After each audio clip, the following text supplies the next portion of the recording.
a mis mon nom sous cette étoile-là.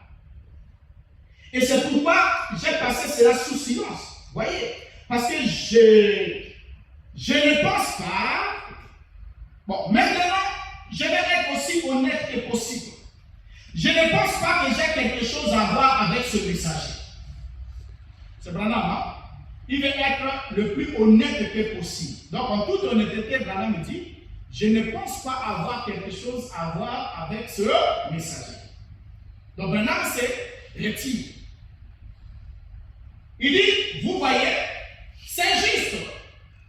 Je crois que je suis peut-être envoyé pour jouer un rôle dans cette église pour aider à établir ce message-là où il doit être quand ce précurseur viendra, car il viendra. Paragraphe 393. J'aimerais donc m'arrêter ici juste à 1 minute et vous dire quelque chose. C'est quoi un peu, c'est quoi cette chose que Willy a faite là? Donc il a prêché, après il revient. Il dit, je vais vous dire quelque chose, on va secouer un peu cette chose que Willy a faite là. Alors qu'il nous a déjà dit qu'il ne croit pas honnêtement possible, qu'il n'a rien à voir avec ce messager-là.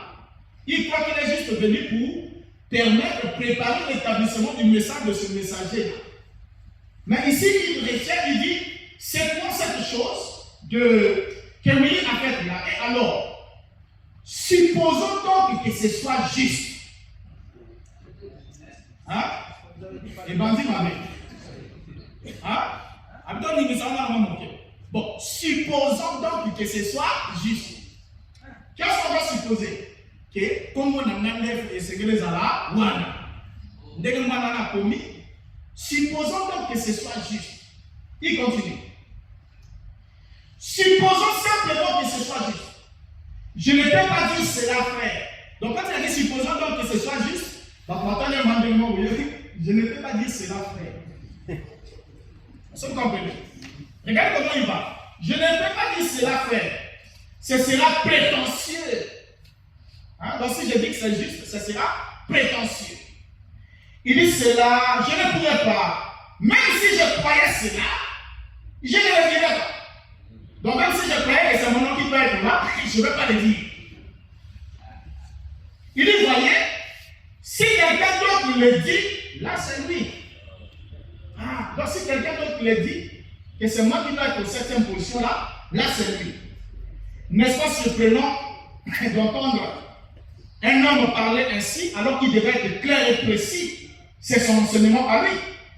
Donc nous lisons ici que Branham a attribué à un petit garçon la responsabilité d'avoir écrit son nom sous la 7e étoile avant d'affirmer ne pas avoir quelque chose à voir avec ce messager. Ensuite il nous ajoute, supposons que ce soit juste, avant de déclarer que ce sera prétentieux de sa part, d'affirmer être le 7e ange messager de l'église de Laodicée. Or, nous savons que supposer signifie poser à titre d'hypothèse. Donc ça peut être ça comme ça peut pas être ça. Ça veut dire qu'on n'est pas certain de ce que l'on veut émettre. Alors, quand Branham nous parle ici, en effet, le sujet de la nomination de la 7e étoile était si délicat pour lui qu'il valait probablement mieux de ne pas trop en parler de sa part. C'est ainsi que William Branham va commencer à s'identifier au 7e ange d'Apocalypse chapitre 3, 14. C'est à partir de ce jour-là que Branham commence à dire la mission du 7e ange, message de l'église de Laodicée, ce sera de révéler les mystères. Et ceci, c'est là. Nous sommes dans cet âge-là. Et le messager-là est ici. Tout ça là. Pourquoi? Parce qu'un petit enfant, sans intelligence, avait écrit son nom sous la 7e étoile. Alors, un mois avant sa mort, Branham a été obligé de dire la vérité de sa théorie en soulignant clairement qui est le 7e messager de l'église de Laodicée selon lui. C'est un mois avant sa mort que Branham va dire dans la prédication le seul lieu d'adoration auquel Dieu a pourvu. Prêché le 28 novembre 1965, paragraphe 91. Écoutez maintenant ce qu'il va dire. Eh bien, les pentecôtistes, ce frère, là, je crois que son... Il ne veut pas dire son nom. Je crois que son... Il était bon, un frère couleur, qui en réalité a commencé le message pentecôtiste en Californie. Sur la vieille rue Azusa. On s'est ri de lui, et parce qu'il était nègre, on s'est moqué de lui, mais il a apporté un message pour cet âge. C'était un petit homme qui pouvait à peine écrire son propre nom, mais le Seigneur lui a révélé que c'était là l'âge de la restauration des dons, et ceux-ci sont venus. Branham parle ici de William Joseph Seymour, l'Afro-Américain, initiateur du mouvement pentecôtiste en 1906 dans la rue Azusa. Il est là, on peut voir. Le message que vous voyez le noir, c'est William Joseph Seymour. C'est lui qui est l'initiateur du réveil pentecôtiste avec la restauration des dons, la restauration de la puissance, le baptême du Saint-Esprit, qui a secoué les États-Unis et de laquelle sont nées la plupart des églises dites pentecôtistes ou des réveils, ainsi de suite. Donc, Branham ici parle de lui. Mais pourquoi Branham était incapable de prononcer le nom de cet homme, William Joseph Seymour? Pourquoi? Parce que là, il était un Afro-Américain, et Branham étant raciste, élevé par les Ku Klux Klan, il ne supportait pas ça. N'oubliez pas qu'au départ, Dieu a tué ses enfants et tous les restes parce que Dieu l'avait demandé d'aller travailler dans le message de cet homme. Donc le message pentecôtiste. Donc Branham ne veut pas prononcer ce nom. Pourquoi il ne voulait pas prononcer le nom de cet homme? Parce que non seulement cet homme était noir, et en plus Branham a menti qu'il ne savait même pas écrire son nom, alors que c'était un érudit, un diplômé des universités, ainsi de suite. Il savait bien écrire son nom, ainsi de suite. Mais là, sur ce point, Branham a menti. Et l'autre élément qui faisait que Branham ne soit pas d'accord avec lui, parce qu'il était un véritable activiste pour le mouvement de la fin de la ségrégation raciale qui sévissait les États-Unis. Donc il voulait à tout prix que les Noirs qui étaient là-bas aient le même droit que les Blancs. Ce que Branham ne supportait pas. D'où Branham le prenait, et lui et Martin Luther King, et le président Kennedy, et tous les restes là, le mettaient dans le même sac pour le traiter de tous les noms, juste parce que non seulement il était noir, mais en plus il voulait que les Noirs puissent avoir les mêmes droits que les Blancs. Ce que Branham n'acceptait pas. Alors, donc déjà là, si c'est William Joseph Seymour qui apportait et prêchait le message de cet âge de l'Odyssée selon Branham, alors c'est la place Branham lui-même de la position d'auxiliaire de William Joseph Seymour.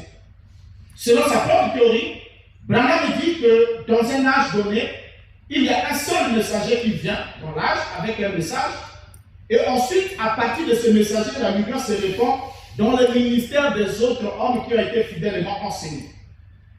Donc, en vrai dire, Branham devait prêcher le message pentecôtiste de William Joseph Seymour.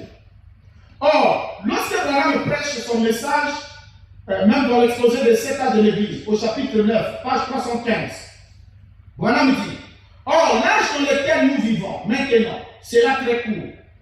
Les événements vont se dérouler très rapidement. Ainsi, le messager pour cet âge de l'Odyssée doit déjà être là.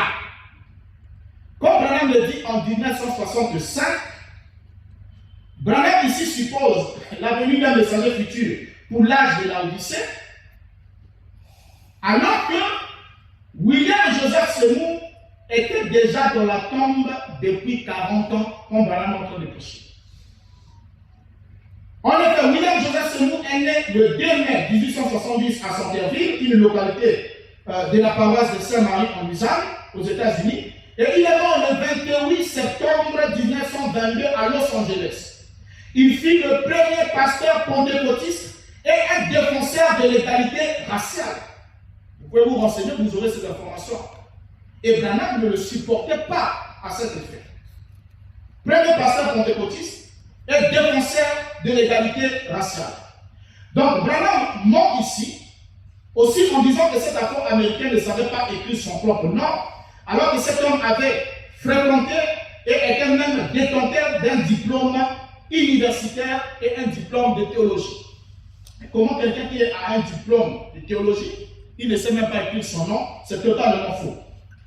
Donc, c'est là alors frauduleusement que les disciples de Branham affirme en toute ignorance que ce dernier est le 7e ange messager de l'église de Laodicée, alors que leur propre prophète, selon sa propre théorie, a présenté William Joseph Seymour comme étant le 7e messager de l'église de Laodicée. Donc la vraie place qui devrait revenir à William Branham, c'est d'être l'auxiliaire de William Joseph Seymour. Alors, pourquoi William Branham n'est pas demeuré fidèle au message de son âge apporté par l'Afro-Américain William Joseph Seymour? Donc, lui-même avait reconnu que c'est lui qui est le messager, et ce qui place alors William Branham en position d'auxiliaire. L'auxiliaire, ça veut dire qu'il n'a pas le rôle principal, il n'a qu'un rôle subordonné si et seulement le titulaire le lui accorde. Mais, chose curieuse, Branham, même sur le lit de mort de sa femme lui a dit: tu sais pourquoi je suis dans cet état, je suis en train de mourir?